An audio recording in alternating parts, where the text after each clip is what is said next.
Ibn Amr, he asked the Rasul ﷺ, what will give me success? What will give me safety? And the Rasul ﷺ, he gave three very, very brief replies. Rasul ﷺ, he said, number one, amlik alayka lisanak. Learn how to control your tongue. One day, Umar ibn Khattab walked in the masjid and he saw Abu Bakr radiallahu anh holding his tongue. So he just says, like, what are you doing? Why are you holding your tongue? He goes, this thing has put me in so much trouble. How many households have been destroyed because of a tongue? How many communities? Imam Shafi has a poem where he says how many people are in the graveyard because of their tongue. So Rasul ﷺ, he says, amlik alayka. An interesting thing about the Arabic in this is he says alayka, as if it's against you. Protect yourself against this thing that will really mess up your life if you don't control it. Imam Shafi also said if there's anything that deserves to be in jail for a long time, it's the tongue. So just the first advice is that the aql should be in front of the tongue. What happens often is that the tongue speaks and then we go, oh,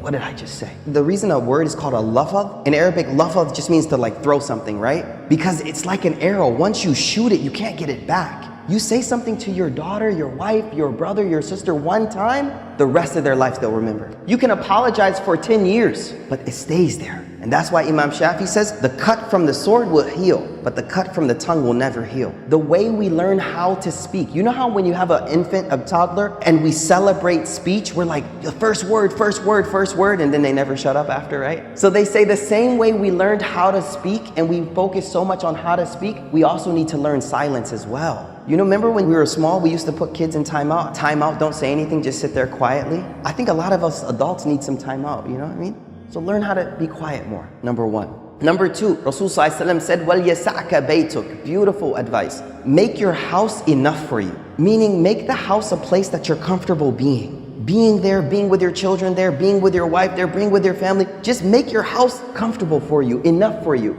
Not this mentality that we always have to be outside of the house. No, be at home. There's less fitna at home. You go to the masjid, salli, back to the house, go back. Be there, be with your family. We all know the incident of ifk. Ifk was when our mother Aisha radiallahu anha was accused of fornication. And rumors about her had spread throughout the community. And we could imagine how that would feel to be someone like Aisha in that state where everyone is talking about something. And then I want you to imagine you're her father, Abu Bakr. Like, what would it feel like to be a father of that type of rumor spreading around community? The hadith tells us that Aisha, first of all, didn't find out about the rumor for a while. When Aisha radiallahu anha found out, she immediately asked the Rasul ﷺ, could she go back to her mother and father's house? So Rasul ﷺ said, yeah, go. When she walked in the door, she was very distraught. And the hadith says, she walked in the house and her mother saw her face and she immediately started to comfort her. But Aisha says, when I walked in the house, I could hear my father on the roof of the house reciting Quran. There's a communal problem with your own family.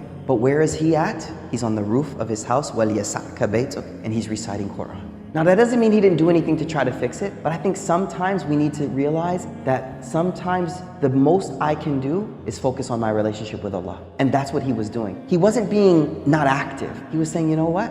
Maybe this is out of my hands and maybe I need to focus on my relationship with Allah. The third advice that Rasul ﷺ says, now this is important. Where's our mental focus at? What are we focusing on in life?